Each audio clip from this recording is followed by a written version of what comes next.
Merry Christmas, everyone. Ho, ho, ho. If you celebrate it, then enjoy. If you don't, then go into a cave to escape all the celebrations. 2024, what a journey it's been. But how did I really do this year? Today I'm diving into my year using a different number of tools to analyze and reflect upon how it went. I'll share my personal ratings, reflections, and the lessons I've learned, plus coaching questions to help you reflect on your own year.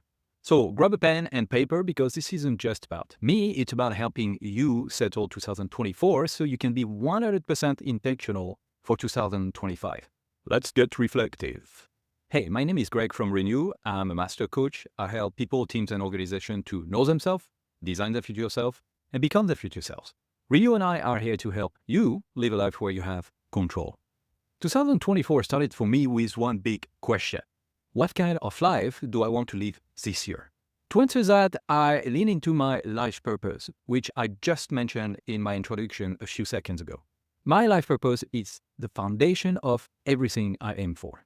My aspirations for 2024 depend on my life aspirations that I've crafted a few years ago. Each one of them represents more of a journey than a destination, more about the person I would like to become. If you're interested in crafting your own life purpose, life aspirations, life goals, then check this out here. I crafted them with the SPIRE framework in mind, balancing spiritual, physical, intellectual, relational, and emotional dimensions. I use this framework to ensure I intentionally bring happiness and contentment in my life. And much more about the SPIRE in this video right here. Here are my life aspirations, you can see them on the screen. Overall, it's to maximize my measurable happiness through a purpose-driven life and optimizing life assets through a SPIRE focus. I want to be active in meaningful activities aligned with my life purpose. I want to learn, and apply constantly. I want to spend meaningful time with family and friends to live strong relationships. I want to live healthily, live sustainably, and live a full human life. I want to explore, be curious, to discover new places, new people, and have new experiences. You can notice that each one of the life aspirations has a link to an element of the SPIRE. Each one has key outcomes. So to give you an example about that, with the aspiration of be active in meaningful activities aligned with my life purpose. I want to be recognized as a personal agency expert, as a way of life for individual teams, organizations, nations, and the world. I want to have coached 1,000 people directly by the end of my life. I want coaching and mentoring as a norm in the education system. I want behavioral learning as a norm in the education system. Mental models should also be a learning norm in the education system. And I also want to see life skills as a norm in the education system, including personal finance. That's all one of my aspirations. Based on that, I asked myself, how can I meaningfully progress each of my life aspirations in 2024? Then I came up with some key aspirations for 2024. But just before that, I also chose 2 or 3 keywords for the year, and I chose them for 2024. Those were renewal and focus. These were my guiding stars, derived from my 2023 reflections and the mindset I wanted to have in this year. Back to my 2024 aspirations. The point was to have some ambitious steps I wanted to achieve and realistic at the same time. For example, from life aspiration, be active in meaningful activities aligned with my life purpose, I came up with making my coaching business clearer, larger, sustainable, becoming a mentor or coach in education, and writing my first book. Then for each 2024 aspiration, I also put the how and the what. If we take making my coaching business clearer, larger, sustainable, the how, which are message to reach my aspiration, was as you can see on the screen. And the what, the tangible results, you can also see them on the screen now. Finally, I checked if these aspirations would build my life assets, both in terms of flow and also in terms of the stock that I have. Was I investing in intellectual flow through learning? Was I maintaining my physical and financial stock? This added perspective kept me grounded. My 7 life aspirations translated into 24 aspirations for 2024. I followed a structured methodology to uncover how I truly lived this year.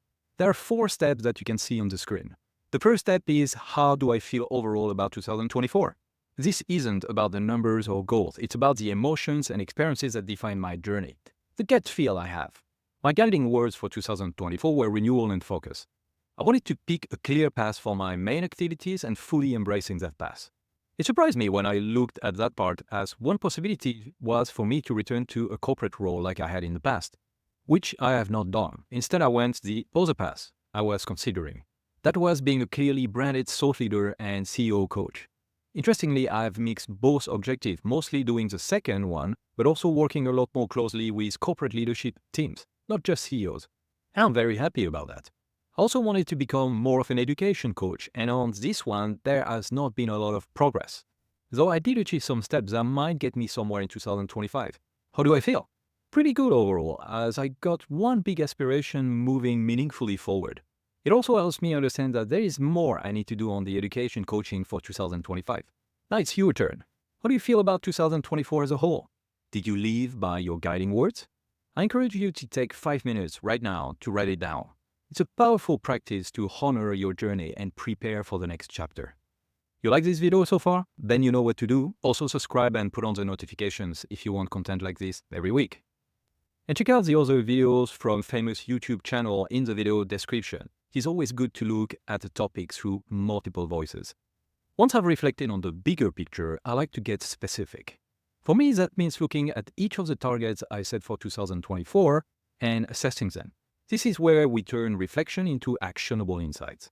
I won't bore you with all the details, as I had a list of 74 measurable, tangible results that I was looking at for my 24 aspirations for 2024.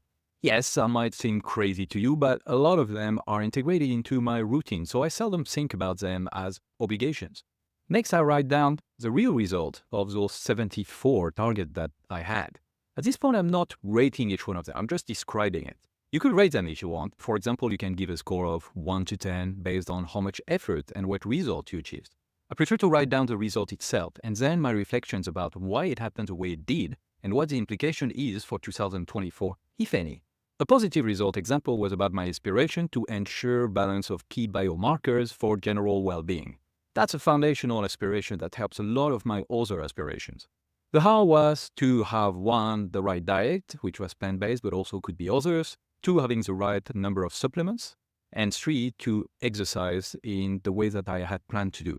The what ended up to have vitamins at the right levels, hormones at the right levels, and basic metabolic markers at the right level, heart, blood pressure, etc. All had specific measurements. All of those have been good for the year as measured through a few blood tests that I did. My conclusion on this one is that I managed to get under control a few things that had started to pester me, like acid reflux or lower levels of testosterone.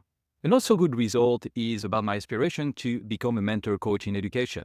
The how was the number of things that you see on the screen. I had 6 different hows to make this happen. And the what is also shown on the screen. It was 4 tangible results that I wanted to achieve. And the bottom line is I did not do the lectures nor mentoring senior leaders in education. I did mentor students, but did not create a program for coaching education teams. I did support the CEO of an education institution in Timecodes, and overall I'm concluding that I'm far from the overall intent to get more involved in education with my coaching. I probably need a different approach for 2025. So how did your 2024 targets turn out? Take a few minutes to list them all, rate them, and reflect on the why. You'll gain clarity, celebrate your progress, and learn how to approach 2025 with fresh insights. Now that I've assessed each of my targets, the next step is to calculate how much of each aspiration I actually completed. To take the example of what we talked about earlier for ensure balance of key biomarkers for general well-being, my assessment is that I got there at about 90%. Everything is good, though a couple of things could be even better. As you can see it, I do not rocket science the number. I just give it a percentage based on the results achieved and a bit of a feeling. You can see all the ratings on the screen for all aspirations. Some are not applicable NA, as for a reason or another they might have been abandoned or postponed. That's key to accept that nothing should be set in stone as long as there is a good reason for dropping or postponing an aspiration. Events happen in life that might impact you, or you overcommitted, or you focus more on some areas than others. The average over all the aspirations that I had was about 81%. That's not bad. I usually am happy with anything above 80%.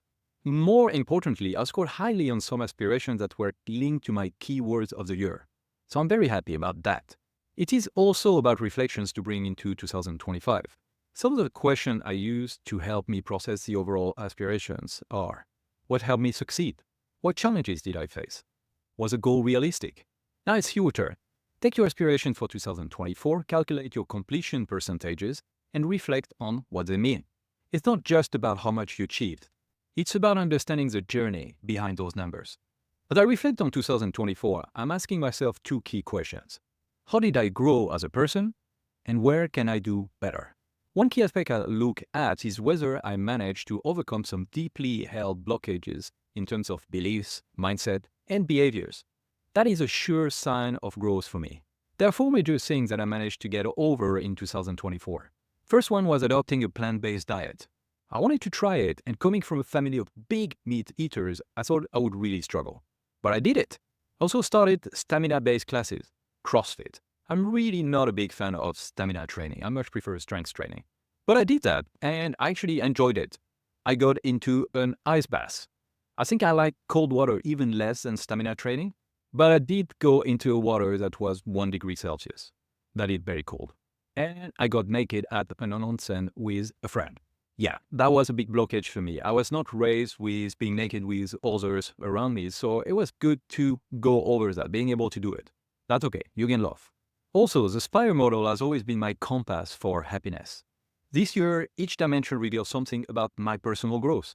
For spirituality, I've gone closer to my life purpose through my coaching, and yet it still misses the education part. So progress and more possible in 2025. I also discovered that I can get quite stressed supporting my clients. That has helped me to learn to step back a little. A reflective question for you. What practices brought you peace in 2024?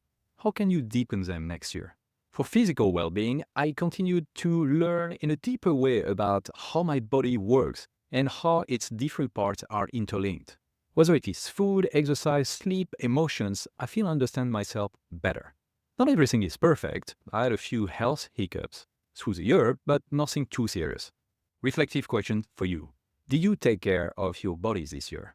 What's one small change you could make for 2025? Intellectually, I pushed myself quite a bit through a new master coach program that I trained for, and also creating my own programs and continuing my reading, exercising my brain regularly. I do feel smarter and wiser than a year ago, and that's what matters. Reflective question for you. How did you challenge your mind this year? What's one skill or area you'd like to explore in 2025? Relationally, I focused very much on this during the year, and it was a blast. Lots of deepening of existing relationships, friendships, and also with my family. I might not have spent enough time with my oldest friends, something to remedy in 2025. Reflective question. Who were the most important people in your life this year? How can you invest in those connections moving forward? Emotionally, it was a year of deeper understanding of my emotions and at the same time, getting them a little out of control sometimes. It's a good learning overall that makes me think about how to deepen my equanimity around emotions next year.